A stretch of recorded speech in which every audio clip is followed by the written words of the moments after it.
No sé si es el mismo tipo, hay un tipo que se llama Santiago Bandos, si no estoy mal, que es un profesor de la EAFIT, que ha hecho unas investigaciones muy interesantes sobre la situación de Medellín. Y eso es clave, o sea, algo a lo que le ha apostado parte de la paz total es a la paz urbana. Y esa paz urbana implica, pues, sentarse con los criminales y negociar y pactar y llegar a acuerdos y buscar rutas hacia la legalidad. Y más o menos las investigaciones de Santiago Abando lo que dicen es que la gobernanza criminal en Medellín es prácticamente total.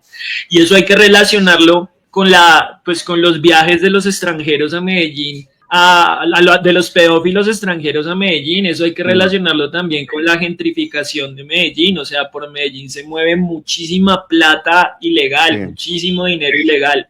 Y ese dinero ilegal pues toca, pues es un problema que hay que resolver. Evidentemente no se va a resolver en un solo gobierno y ojalá existiera un diálogo más fluido entre el gobierno nacional, gobierno departamental y pues gobierno de Medellín para intentar buscar vías de solución que implican pues proyectos a mediano y largo plazo para que la primera opción de los jóvenes en los sectores populares en Medellín no sea meterse a un combo, ¿sí? Exacto. Es que esos combos controlan el territorio de manera total. En Medellín, en muchos barrios, la primera opción no es ir a hablar con la policía o ir a hablar con el funcionario público, sino ir a hablar con el man del combo para que resuelva el problema de la cuadra, ¿sí? Y eso sigue ocurriendo. Entonces, lo que está haciendo el gobierno es enfrentar ese problema de frente. No solo fue meterse a Medellín a un sector que aparentemente es de ultraderecha, sino es ir a decirles, oiga, nosotros sí estamos intentando resolver este problema.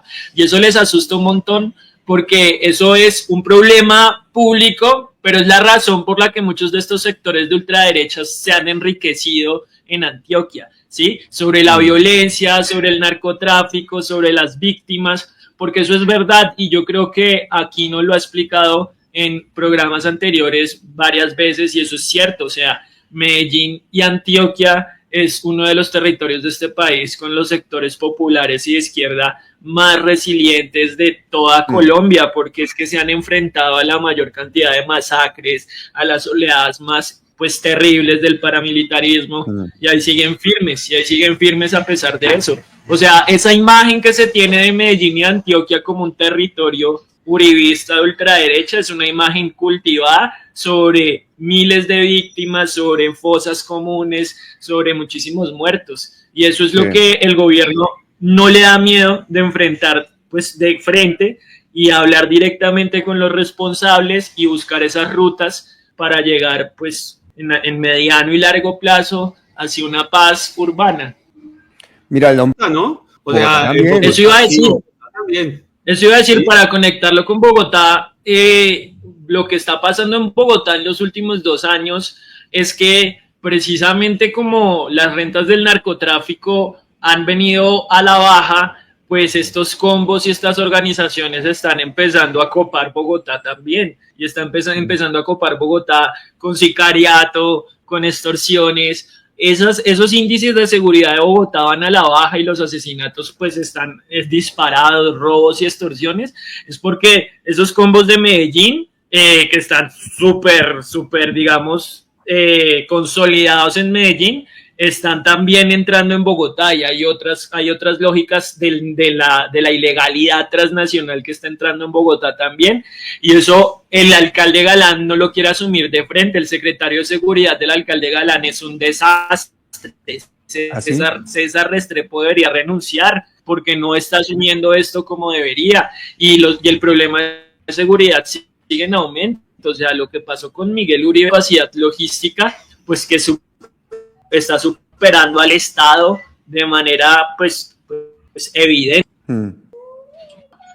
No, y también lo que está haciendo la esposa, Lester Toledo, que es el asesor de Bukele que estaba asesorando a Miguel Uribe, ahora aparece en muchas de las ruedas de prensa de la esposa ahí detrás de ella. O sea, la manera como ella aparece, las palabras que usa, las frases, todo está en función como de proyectarla a ella como la sucesora de Miguel Uribe. O sea, Oiga, yo sí decía, porque yo cuando la vi el primer día, las declaraciones el primer día era muy compungida, como muy desposa, pero el segundo día, de hecho, un discurso ahí tenaz, yo digo, uy, yo en esas circunstancias no me bajo ese discurso tan tenaz. Ella, el papá del mismo Miguel Uribe, o sea, desde la misma familia para abajo, pues todos los sectores de derecha están aprovechando este intento de asesinato políticamente para atacar al gobierno.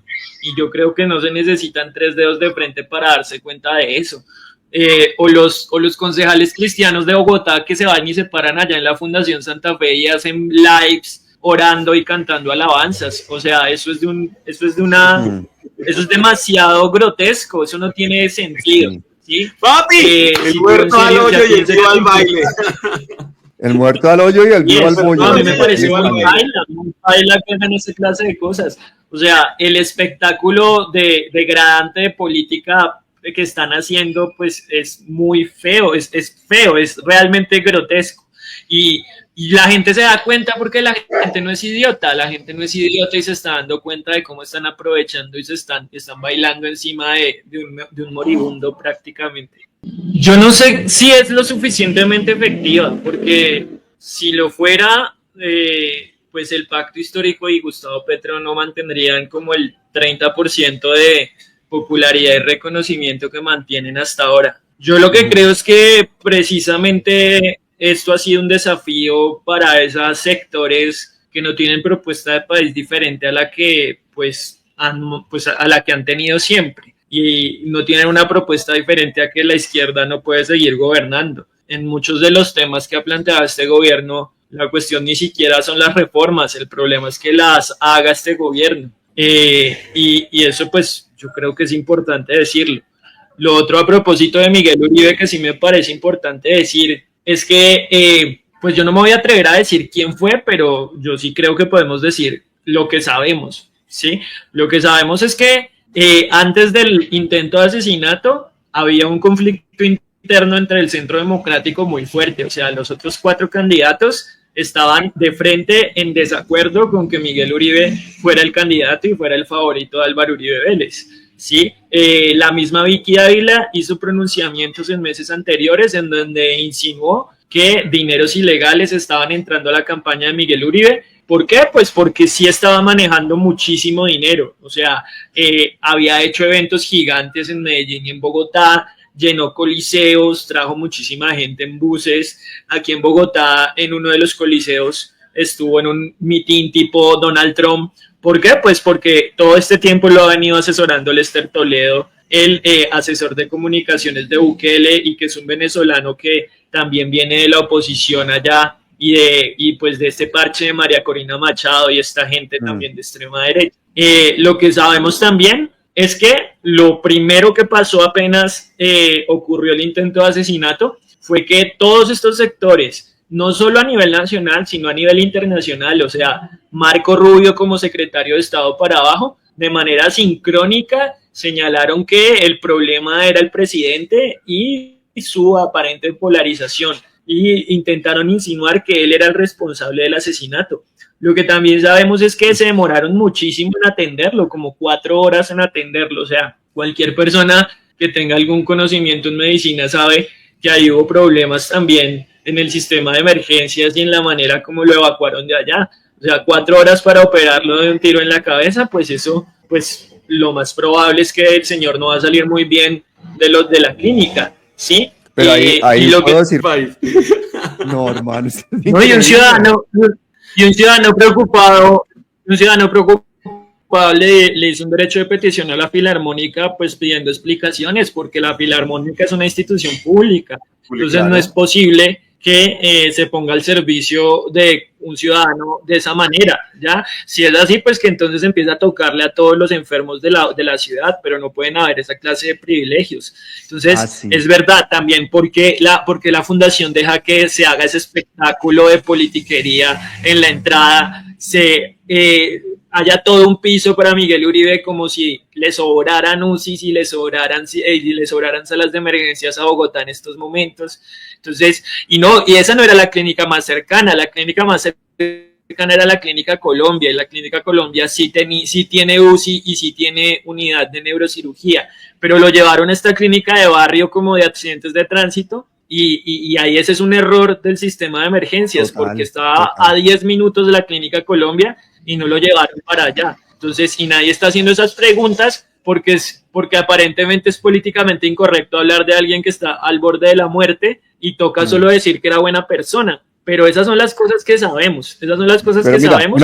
Además de toda esta operación de intentar silenciar a la izquierda y decir que no podemos opinar sobre el tema y decir que no podemos hablar sobre esto, porque pobrecito Miguel Uribe, y sí, pues pobre Miguel Uribe, pero ellos son los que están intentando tener réditos políticos sobre él. Oiga, la gente del público. La extrema derecha está coordinada a nivel nacional e internacional, ¿sí?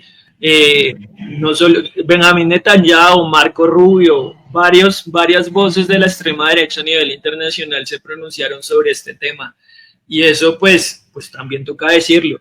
Daniel Briceño, que es un concejal de Bogotá, llevaba más de un año diciendo que la Unidad Nacional de Protección era un gasto innecesario en este país, que nos estábamos gastando un montón de plata en proteger líderes sociales, en proteger políticos, y pasa esto de Miguel Uribe y ahora sí dice que necesita protección, dice que la Unidad Nacional de Protección no hizo lo que tenía que hacer, que él no confía en el director de la Unidad Nacional de Protección. A Robledo le quitaron parte del esquema ayer y también ahorita está diciendo pues que terrible, que el gobierno nacional lo quiere acabar. A Juan Carlos Pinzón también le quitaron el esquema hace poco. ¿Pero por qué? Porque es que la Unidad Nacional de Protección necesita proteger a la gente que está en riesgo en Colombia, pero pues la gente que está en riesgo en Colombia es un montón.